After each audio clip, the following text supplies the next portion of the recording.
Yes, people, welcome back to Not Guilty TV. Today's interview is with a prisoner named Mohammed Rafiq Khan, a man convicted of leading a vast county lines drug network and supplying shotguns to the Birmingham underworld. Branded a drug lord by police, Mohammed was sentenced to over 100 years in prison, reduced to 33 years through concurrent sentencing. Despite the severity of his sentence, he has always maintained his innocence, alleging corruption in the investigation, trial, and even in the appeal process. He ended up representing himself at trial, a decision that may have cost him dearly, and has now spent 9 years behind bars. Initially in the high security Category A prison, before being downgraded due to his spotless prison record. A model inmate, he's kept his head down, focused on his appeals, and continues to fight for justice. Today we'll explore Mohammed's life before his conviction, the details of his case, and the sentence that many feel is wildly disproportionate to his alleged crimes. We'll dig into his controversial elements of the trial, the truth behind the shotgun charges, and the injustice of receiving a longer sentence than some of the country's most violent offenders. This isn't a decision he's taken lightly to do the interview, but one that he felt like he had no other option with. But without further ado, let's get into it, guys. Cheers.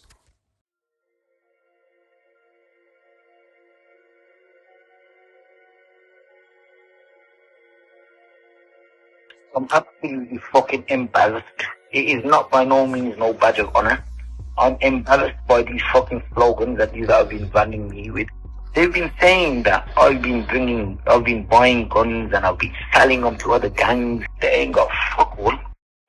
All they've recovered in about 4 or 5 separate seizures is less than a fucking kilo. That's combined, yeah? And this arsehole of a judge, he's made this into the highest level of offending. He sentenced me to a term of 33 years. I'm doing longer than the longest paedophile. It's absolutely ridiculous. We uncovered this thing and we put in a CCRT application, that is a criminal case review commission. We have uncovered 100 failures from a trial judge where he had invented allegations.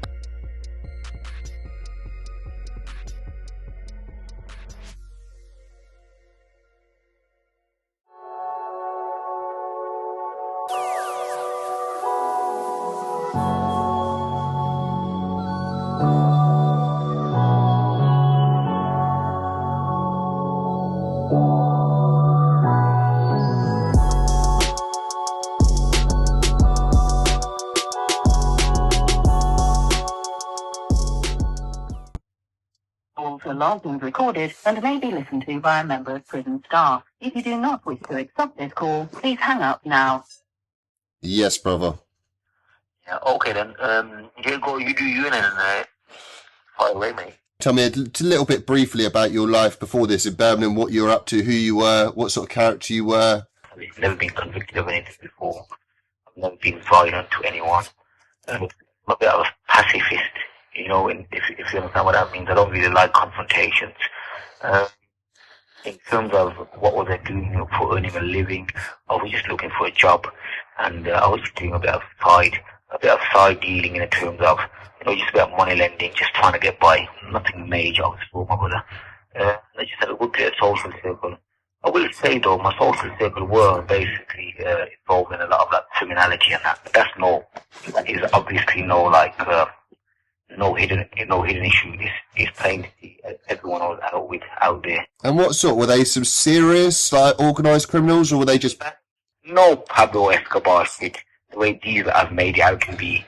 So it's just anyone I'm meeting out there, it's just a circle I'm in, isn't it? It's like very, very deprived area. Yeah. Okay, what is the area, Ref? And these that have made me into some fucking Pablo Escobar. When you Google your name, you read the articles, it talks about a drug kingpin, a drug lord, which is madness. To me, that's someone who's based abroad, importing tons of drugs into the country. But then it's got, in the next sentence, it's got county line stuff. And so even if you were guilty of running a couple of county lines in Wales, to me, that hardly makes someone a drug kingpin or a drug lord. It's absolutely madness to me. I'm embarrassed. I'm absolutely fucking embarrassed.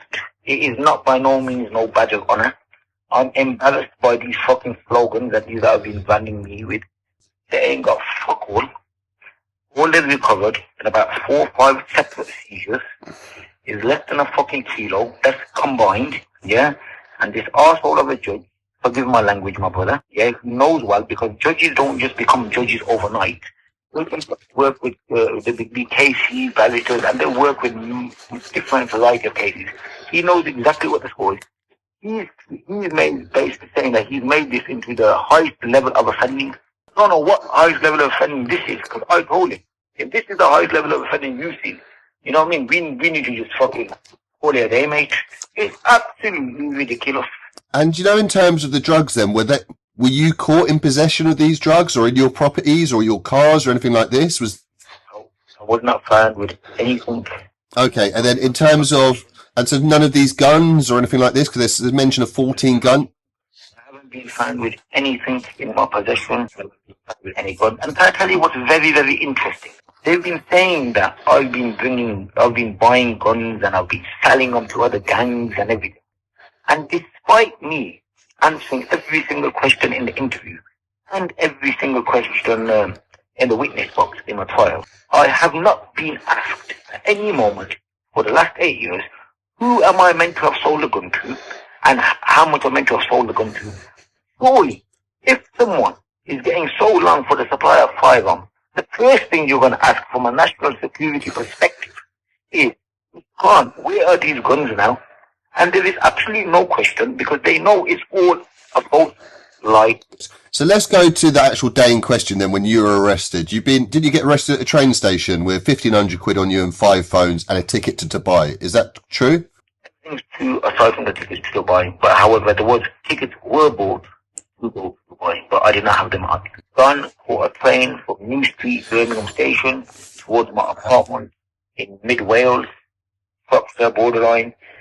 These fuck faces have run up onto the train and they told me I'm nicked. I don't know what's going on. I don't know nothing.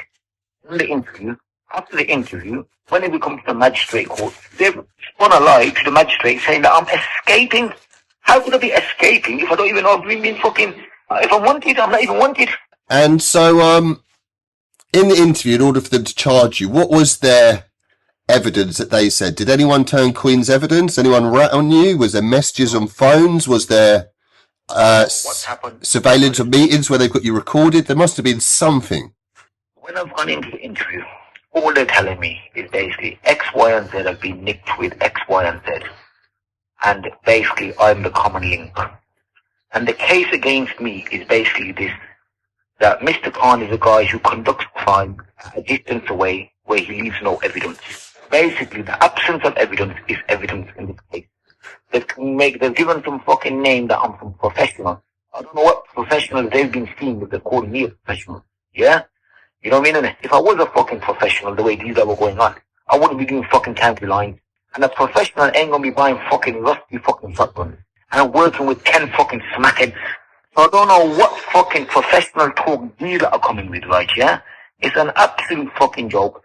Furthermore to that, it was only revealed during the trial that when I was not on remand, when I was out in the community, I was visiting a friend of mine. Now these was recording, overtly recording the prison visit. Now on the prison visits, I have not mentioned, not once, guns or drugs at all. Not once. Now what's also alarming is that the recording is 1 hour long. It's a prison recording which is 1 hour long. They've only given us the last 20 minutes of that recording, and they claim that they lost the first 40 minutes of it. I don't know how a recorder just suddenly comes on in the last 20 minutes. Surely there's a technicality or malfunction with the machine. Record the first 20 minutes and then cut off. So basically what they've done is they've got me on the recording and they've just picked out the best bits. You know what I mean? Yeah, cherry picked. And even in them bits, all I'm talking about in them bits is my Cody at the time. He was on a firearm charge, right, yeah? And basically, I'm just like feeling a bit sorry for him. He's my very good mate. And I'm just explaining to him what was happening in the file. You know what I mean? I've never in my life seen a case like this, ever in my life. You know what I mean? Yeah, and so obviously there was lots of codees. They're saying you're the link. What was your relationship to these codees? Did you know some of them? Did you know all of them? Did you? I knew some of the codees. I classed them as my friends. Some of them were just my other Cody's friends. So obviously, even if you don't know a person in a conspiracy, it doesn't mean that, you know, they're not a Cody. So for example, I could know person A, and person A could know person B and person C, but I may not know person B and person C. But it's all part of one spider's web, according to the prosecution. Yep. And so talk to me, obviously you got remanded straight away. Where did you get remanded to? Remanded to HMP Cardiff, then came to HMP Birmingham, like when the trial came here. And then these bastards started to make, basically, what they started to do, they started to like give me like, you know, these armed escorts, through court and back from court. And even the prison at the time was pissed off, because what happened, right, in the prison, right, the prison, every time I'm going out, the prison have told me, you need to wear this E-list it's in like a blue and yellow. Yeah, the escape suit, for anyone who doesn't know. I'll put a picture up. And they told me, Mr. Khan, we don't know why they're telling us to do this. We've decided not to let you wear it in the prison, but they've insisted that whenever you go out, because I leave the prison custody, that the police now are doing this. So this was all the police doing. The police was doing this. They were doing the armed escort from court. And even when, after my sentence, when they made an application to the Ministry of Justice to make me a Category A prisoner, the Ministry of Justice even declined it, because there's no evidence to suggest this is a Category A prisoner. So this is all a vendetta from the West Midlands Police. And so obviously with you obviously feeling that you're innocent, obviously these charges and that, prison must have been hard leading up to the trial. How long were you on remand for before the trial? To be honest with you, like, from what you're hearing nowadays, right, when people are on remand down for 3 years, 2 years, 4 years, I've got a friend right now, in Birmingham, right, yeah, similar name to mine. He's probably one of the most longest serving prisoners on remand. He's been on remand for over 5 years. When I was on remand from February, and I was in court at the end of July, if you know what I'm saying, right, yeah? So even the preparation time for my case, it was very swift. It was like a done and dusted one time. Do you understand where I'm coming from? Yeah, and especially when you're in prison as well, it's very hard to fight your cases properly, especially. I got railroaded, that's the reality. Okay, and so how long was your trial set for in terms of weeks or days? 10-week trial with how many of you were on trial? 8. There were about 8 or 9 people in the dock with me. Okay, and so you ended up actually representing yourself at trial, which is crazy. How did that happen? To explain it through. In week 6 of my trial, my barristers and myself, we had a discussion. After the end of that discussion, we both made the agreement that he could not represent me, and I had to continue myself. Now the judge was informed of this, and obviously I was given basically an opportunity to get further representation. So within less than 24 hours, I had a barrister and a new solicitor ready to take my case on and ready to conduct. Can you talk about why your original, was it barrister couldn't work with you anymore, or you couldn't represent you, or why you had to part ways? Basically, we had a basic difference of opinion. Let's put it that way. Okay. A difference of opinion, and as far as I was concerned, I wanted to run my defense on a certain agenda and a certain way. He wanted to run on a different way, and we couldn't agree terms. The guy was a gentleman, I will say that. It's not a fallout, like it was not an acrimonious fallout. The guy was a gentleman, but in these situations, when you're fighting for your life, my friend, you need to do what's right for you. So he took the position that it was untenable for him to go on because of my views, and I was then given an opportunity within 24 hours. We've got a new barrister, a new solicitor. But then that's when everything fucked up, didn't it? Because the new barristers come on and they've looked at the caseload, which is about 800 witness statements, 20,000 pages of cell site, and the current 6 weeks of evidence that was coming up right, yeah? And they've said to me that we need about at least 1 week to treat the case, just so we can be... And that's been super cool. Really, they need a month or two. Really transpired was the judge thought he was clever. The judge basically, in effect, gave him 1.5 days to prepare the case and be ready for every eventuality. Right, yeah? So 1.5 days to you on the outside, you made him and even that's about 30 hours. When you're a prisoner and when you're going to court, 2 hours in the morning in the court cell, 2 hours in the afternoon, and then 2 hours the following morning. So basically, he's told him, I'm giving you 6 hours to get ready and prepare for the case. So it was because of that, that basic condition by the judge, right? Yeah. My barrister was saying that we're unable to give you any meaningful case justice. Yeah.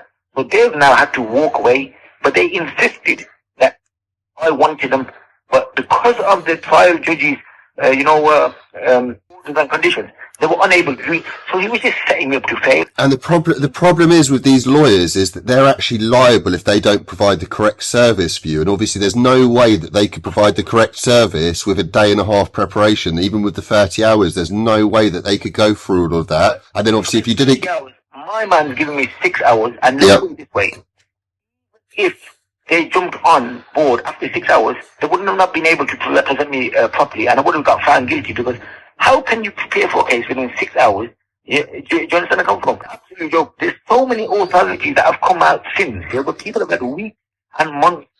And then what the judge has done, after the barristers have gone, after 6 hours, yeah, despite them saying, I want them to represent me and everything, they've just manipulated it, and basically what they've blagged it, and they said, oh, Mr. Khan is trying to hold the court hostage to ransom. All a bunch of, codswallop.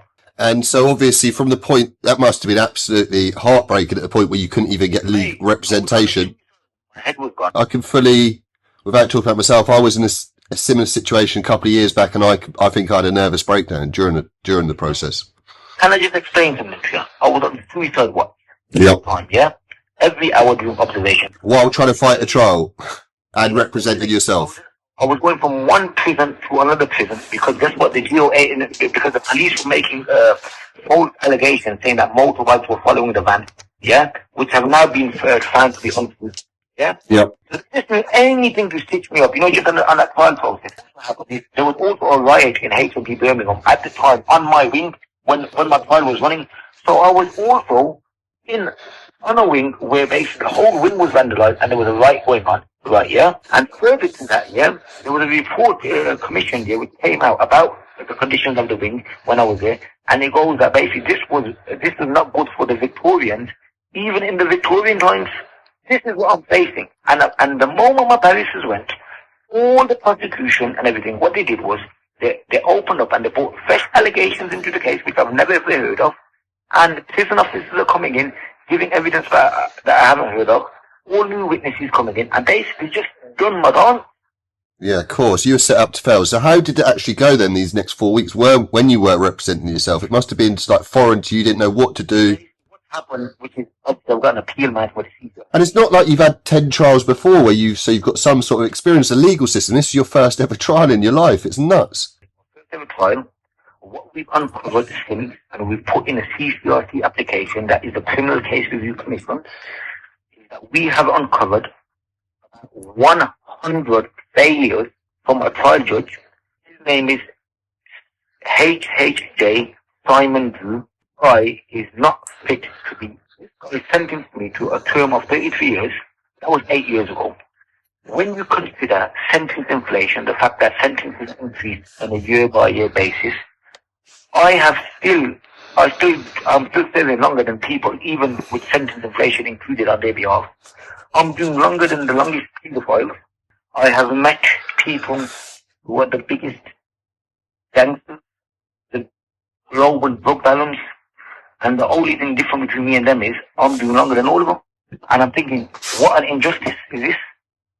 Of course. Yeah, it's a madness. So even if you were convicted of those charges, for you to be in a Cat A is a madness. And how difficult was it being in the Cat A all those years? To be honest with you, Cat A conditions are very, very difficult, but there is a good basically allegiance of prisoners, and obviously even them now, they were seeing that I was being stitched up and that. So they made my time very, very easy, and they were very, very helpful.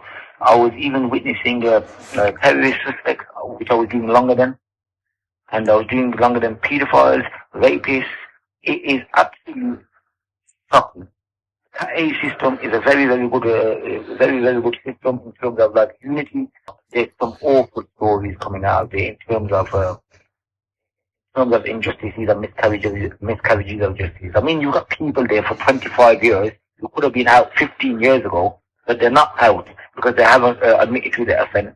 Give a man a break. You know the score. 100%. So going back to the trial then, like I said, you've represented yourself for the next 4 weeks of the trial. And in your opinion, obviously, did it go terribly for you? You knew it was just a railroad stitch-up. What happened basically in my trial, the judge made so much factual mistakes. For example, he's telling the jury members, just 1%, that drug dealing phones have been found in my house when they haven't.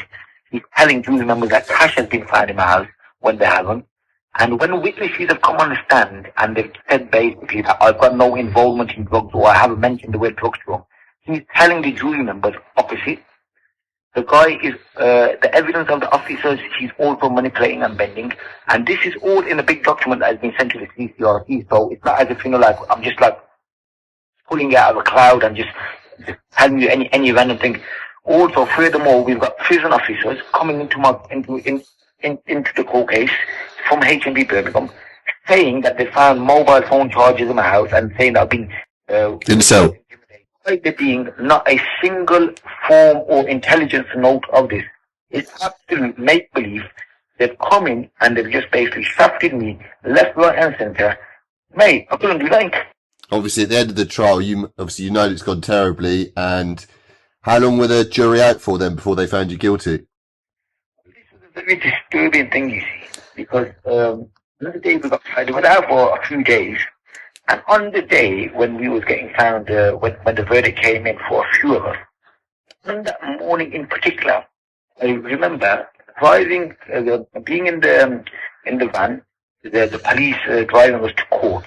And on this particular day, there were all the journalists out there just like taking pictures and that, just of the van, if you know what I'm saying, with the police, yeah? So it seemed as if they had some inside scoop on us being found guilty. You don't understand where I'm coming from? Mate, you know what the saying is, might is right, yeah? Yep. I've never seen that in my life. I mean, we've got a fucking judge, right, yeah? When I was giving my evidence, and I've never ever committed a crime in my life, the prosecution made a handcuff application. It's very, very rare. Basically suggesting to the judge that there was an escape risk. So I asked the judge, I go, well, what is the issue with me? I'm not going to run out of this trial. You know what I mean? I don't do these things. And his response to me was that we're not worried about you running out of the trial, Mr. Khan, out of the courtroom. We're worried about a team coming in to the court to extract you out. And I'm thinking, is this guy for fucking real? Yeah, madness. Madness. And so, how long was the jury out for then before they came back with the verdict? I think it was a couple of days. It must have been 2 or 3. Okay, and obviously, were you expecting the guilty verdict? Mate, to be honest with you, from what I was a spectator at my own time. That's the reality. I was a spectator at my own time. And when I'm seeing all this corruption, all these fuckeries going on, anyone would find me guilty. The way they manipulated it. It's not, I'm a realist. I'm a realist. If I was guilty of the crime, and if there was no chance of me surviving a guilty plea, I would have entered a guilty plea in. But the moment my team walked out and the moment the barrister deprived me of everything, right, yeah, that is when I knew the game is up in terms of me getting found guilty, because this judge has basically just fucking rigged the whole trial. And I also say, which is very important, this whole trial, like even in the courts now, they're relying on all the evidence that was adduced in the trial once my legal team went away. And that is the reason why the trial judge is saying I've been found guilty. Since the withdrawal of my legal team and all the fresh evidence coming in, that evidence has found me guilty. That evidence has not either been tested, nor scrutinized, and I have not even been able to defend myself from. So basically, they've had a free license to do whatever they want. Fucking hell, absolute madness. So obviously, when you got the guilty verdict, you've gone back, it must have been absolutely heartbreaking. And how long was it until you received your sentence? So when I got found guilty, it must have been about 2 weeks later, sentence hearing, and even then, I'm thinking, okay, you're not looking more than a 15, 20 years on this particular sentence. That's if you're going all in, all out, yeah? I'm listening to this son of a bitch judge. And this guy's talking about considering a life sentence. And I'm thinking, is this guy for fucking real? And then he dropped to 3-3. You know what I mean? Yep. And it best be known, I wasn't even 33 when I got to 33. Well, I think the judge was a bit kind, because when he was giving the sentences out, he said, you don't need to stand good because you can. Oh, fucking hell, really kind, giving you 109 years but letting you sit. Fucking hell, what a gentleman. The guy played a blinder. He thinks he's clever. And he's on the sentencing council. And I don't know how on earth these judges can even get away with this. Law is beyond sense. It's not a matter of, oh, how do you make sense? These are not, although they hide under the veneer of, you know, like being logical and that, these are not very logical people. You know what I mean? This is why we, you know, these judges, let's say, for example, hypothetically speaking, a judge gave you 100 years today, and everyone knew that he was treating someone harshly and he was abusing his power. There is no mandate from the public where we can punish that judge. We have to leave it to the judges to punish themselves. So what they're doing is they're marking their own homework. We are living in what they call a critocracy. Hey, you look at my case and you want to see corruption, just look at corruption in the dictionary, put my case next to you, and then you see corruption. And one thing I want to make a big point of here, obviously you ended up getting a 33-year sentence. Anyone would have had an absolute breakdown after that, been getting in so much trouble in the jail because they would have completely lost hope, whether it's fighting, drugs, trying to bring in drugs. But remarkably, you've been in no trouble. You didn't have a complete meltdown. You weren't causing lots of problems. You weren't attacking officers. You weren't attacking inmates. You weren't bringing in drugs. You weren't doing all these sort of things, which I think's remarkable. And in the 9 years you've been in prison so far, you've been in zero trouble. There's a chance that people might be upset about him doing this interview, but the fact we just want to try and highlight that point, because he's not doing this to get in any trouble. Feels like he's exhausted a lot of hope. He's still fighting the case, but we just want to make that point. And just so when people within the prison authorities listen to this or read this, they just know that there's no problem. Raf's not pointing the finger at the prison authorities, the prison system in any given way. The point of this interview is to point the finger at the legal and judicial system. Is that correct, Raf? The focus of this right here is it's not famous. And I'm telling you now, when you look at my case here, what I was telling plutonium, gummy bears, shotguns, whatever you want to fucking call it, yeah? Observation on this is all about observation of famous. If you look at my trial and what went on, and the CCRC are now being given the folder, which is about 300 pages long. Yep. Yeah? It's all about fairness. Now, I'm watching the TV day in, day fucking out. I'm seeing MPs like David Davis and all these are talking about fairness on the Lucy Letby case. Mate, Lucy Letby's case fairness compared to the fairness in my case, there's no comparison. Look at Lucy Letby's case, right? I'm just hearing this girl day in, day out, whinge, not about whether she's innocent or guilty. You're getting MPs coming out, and all these people talking like, oh, it was unfair. Have a look at my fucking case, and then tell me what fairness is. Lucy Letby, have a nice day, ta-ra, bye-bye. Yeah? It's your case with unfairness, the case of extreme systemic prejudice that you've ever seen in recent years. Have a look at what happened in my case. And number two, I would have had a fairer trial if I was in China or fucking Russia. And so, like I said in the last point where I highlight the fact that you haven't been in trouble in nearly 9 years in the system, how have you managed to stay out of trouble? Like, I bought a fucking typewriter in my fucking cell, and I've been typing hundreds and hundreds and hundreds of pages. I've been sending hundreds and hundreds of letters to MPs. Not one of them wants to know. I've been sending hundreds of letters to cases and barristers. Not one of them wants to know. It's only when I got in contact with my one barrister, Mr. Carl Buckley, the man looked at my case and he thought, what the fuck has gone on here? And you know, he come and visited me, and he's visited me a few times. Sent to him another man, yeah, and he goes, he's disgusted by what he is. Obviously, he's submitting the appeal for me. He's a very nice chap, and even he cannot believe what has happened. I mean, it doesn't take a rocket scientist to work out what's happened. Basically, the police have had a vendetta against me. They've milked the case. They've basically grandized it so big. They took it to a judge. They've got a judge on the side, and they thought, right, let's shaft this Asian fella. And no one's gonna care about him. It's a normal Asian from Bowlsy Green, and let's move on. So you just become a statistic. Because I had no representation initially, I had to basically get a emergency barrister on board who had about 1-2 weeks to just look into my case.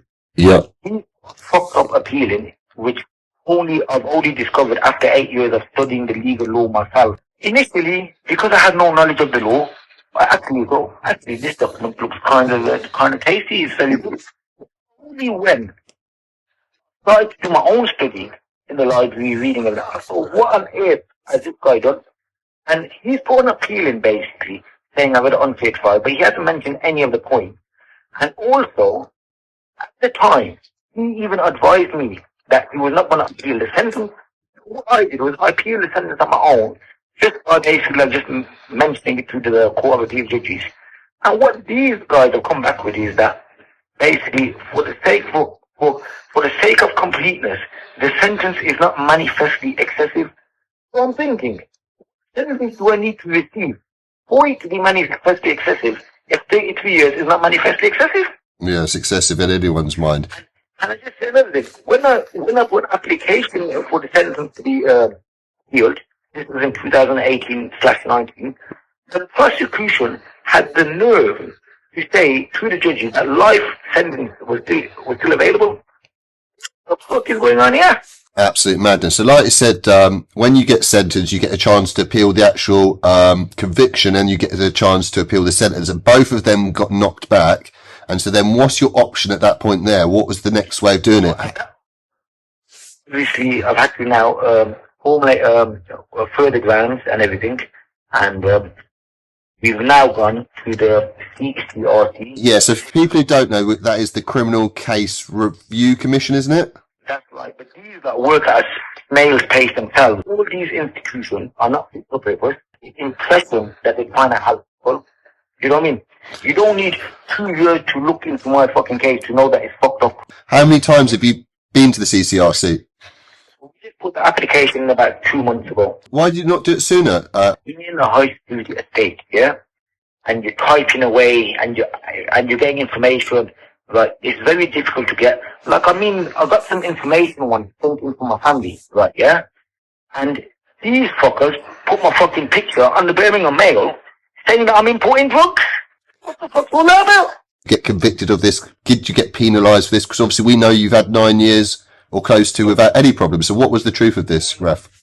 I got a letter from the police saying to me that I was never under no investigation for this allegation or whatever. What happened is, in prison, you're allowed to have a clothes parcel, or like a tattoo, a cup, whatever. Yep.